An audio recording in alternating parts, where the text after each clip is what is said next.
This essay is about returning home from Myanmar, what used to be called Burma, at the beginning of January. I left Yangon Airport at 1 or 2 o'clock in the morning, just after midnight on the 5th, and got to Hong Kong around 5:30. At least I was in a restaurant about that time.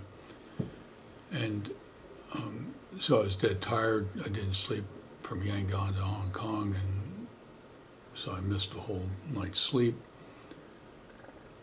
And there I was on a upper level of the Hong Kong airport.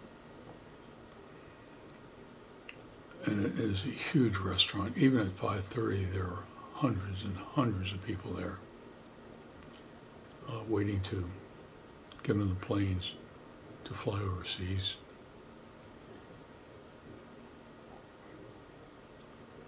And I just returned halfway home from my second trip to Myanmar, what used to be called Burma. And the first trip was 4 years ago, and that was the single best overseas trip I'd ever made until this one, which superseded the one 4 years ago. And there I was, dead tired, trying to make notes for articles that I had to write. And essentially I was drained.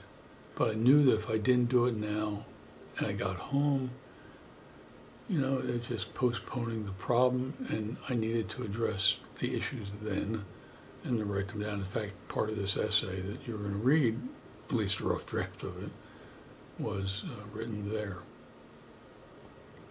And it was a bittersweet experience.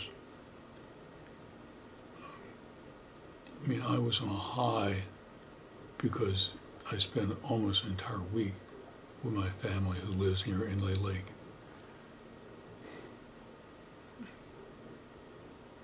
Greatest week in my entire life also. That being said, it was also a bitter kind of sweet because I missed them already,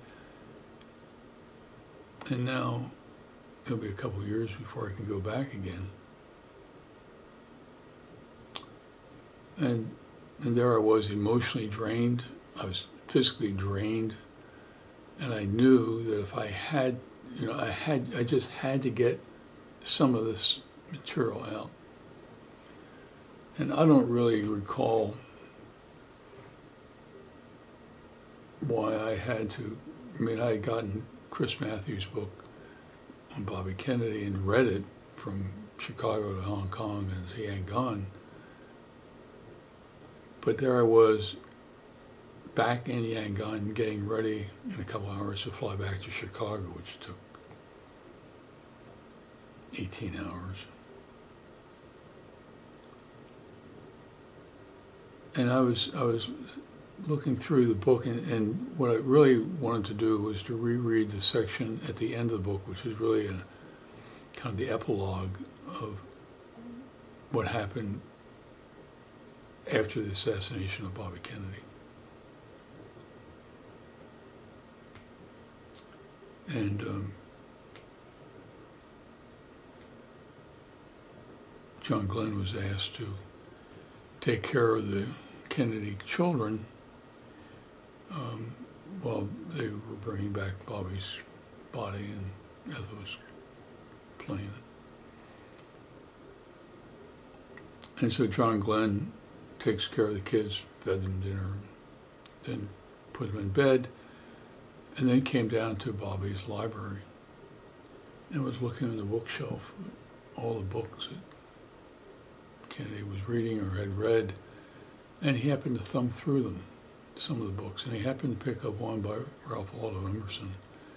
And it was some poetry and some prose, and he was just thumbing through the book and noticed the top corner of one of the pages, several pages, was turned down. Obviously, it was a way of Bobby indicating that that's something he wanted to go back to. And the paragraph that is in that page that Kennedy was alluding to is in this essay.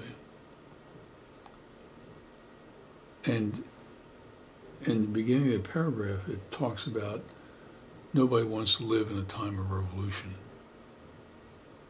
You know, what Emerson is talking about is that historically, about 15 or less percent of the American population at the beginning of the American Revolution did not want to have a revolution. It wasn't there was so much pro-British. They simply did not want to go through a revolution. Things stay the way they are.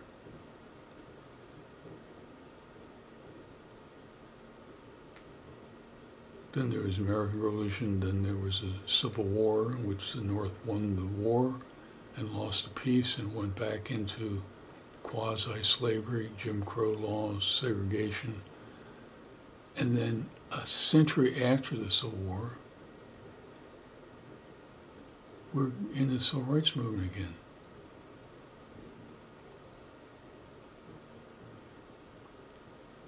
And now,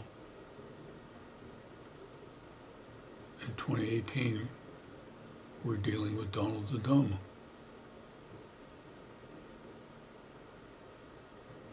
And there I was, physically, emotionally drained, leaving a country that I dearly love and the people there that I love. And essentially I had to come back to reality. And it was not, it was hard to keep back my tears.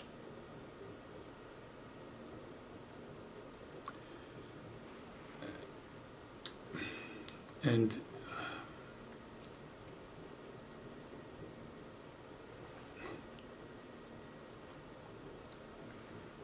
at the end of that paragraph that Kennedy cited, Emerson ends with this haunting statement.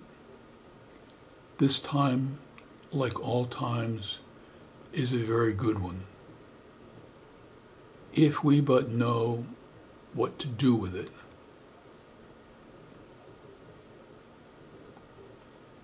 Essentially, Emerson saying, this is a time of revolution, wake up. Try to figure out what needs to change, and then do it.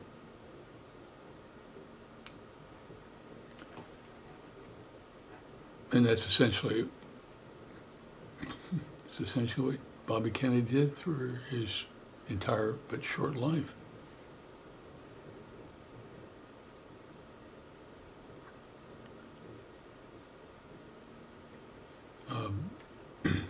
Randy Posh, who used to be a professor at Carnegie Mellon in Pittsburgh, where I grew up,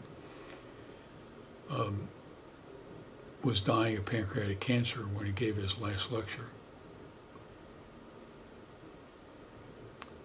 And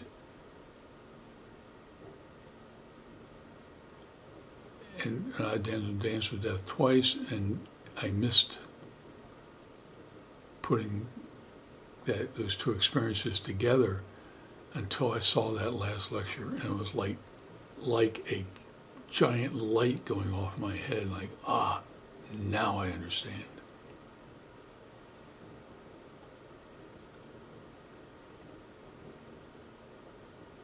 And then another thought came into my head about Bobby Kennedy, and he had paraphrased something that George Bernard Shaw said in a play called Methuselah.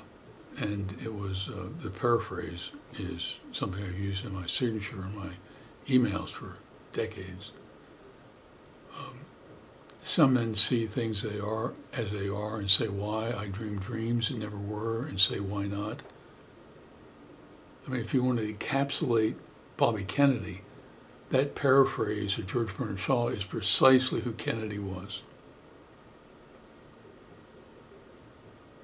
And since Kennedy is the most important mentor in my life, that statement is to me the most important statement also.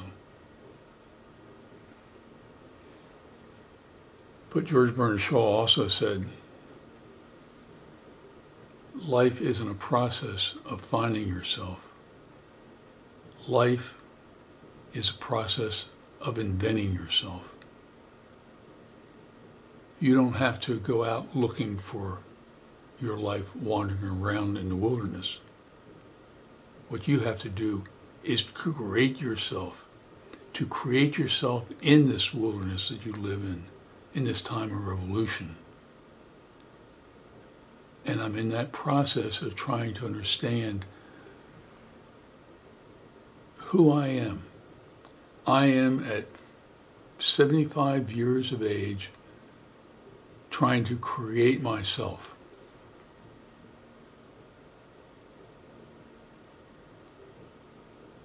So I appreciate your time watching and listening to this video.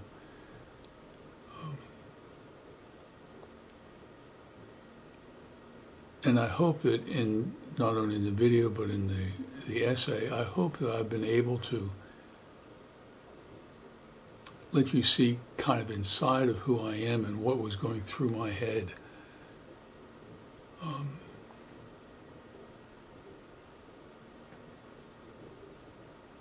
But there's more to come in Campbell creating himself in future essays.